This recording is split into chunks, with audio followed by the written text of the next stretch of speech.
साहिवाल से। साहिवाल खिच्ची इत्तेहाद पाकिस्तान के डिवीजनल सदर एक्शन कमेटी साहिवाल शाहिद इकबाल खान खिच्ची ने मीडिया से गुफ्तगू करते हुए कहा कि कोरोना वायरस की रोकथाम के लिए अवाम को हिफाजती तदाबीर इख्तियार करना होगी और SOPs पर मुकम्मल अमल करना होगा ताकि हम दूसरी बड़ी लहर से बच सकें। इन ख्यालात का इजहार शाहिद इकबाल खान खिच्ची ने अपने ऑफिस में CEO के न्यूज़ SD हारिस कातिलानी से गुफ्तगू के दौरान किया। उन्होंने मज़ीद कहा कि मौजूदा हुकूमत अवाम की फलाह व बहबूद के लिए दिन रात मेहनत कर रही है, लेकिन अवाम कोरोना वायरस जैसी खतरनाक बीमारी से बचने के लिए हिफाजती तदाबीर इख्तियार नहीं कर रहे। हम सबको मिलकर कोरोना वायरस का मुकाबला करना होगा और SOPs पर अमल करना बहुत ज़रूरी है।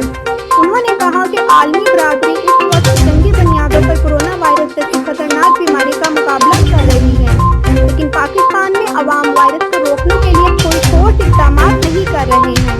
अगर इस पर अमल ना किया गया, मास्क और सैनिटाइजर का इस्तेमाल ना किया गया तो हमें कोरोना की दूसरी बड़ी लहर से गुजरना पड़ सकता है और मौजूदा हुकूमत स्मार्ट लॉकडाउन दोबारा कर सकती है। इस मौका पर अब्दुल समर और दिगर कारकुन भी मौजूद थे।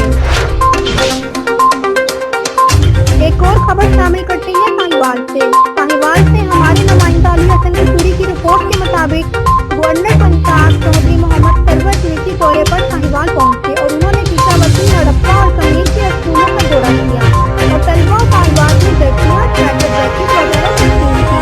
अपने खिताब में कहा, तारीख हालात में रहने वालों को नहीं, उस्ताद की खिदमत करने वालों को याद रखती है। उन्होंने मज़ीद बताया कि सरवर फाउंडेशन पाकिस्तान सूबा भर में 50,000 तलबा तालिबात को सर्दी के बचाव के लिए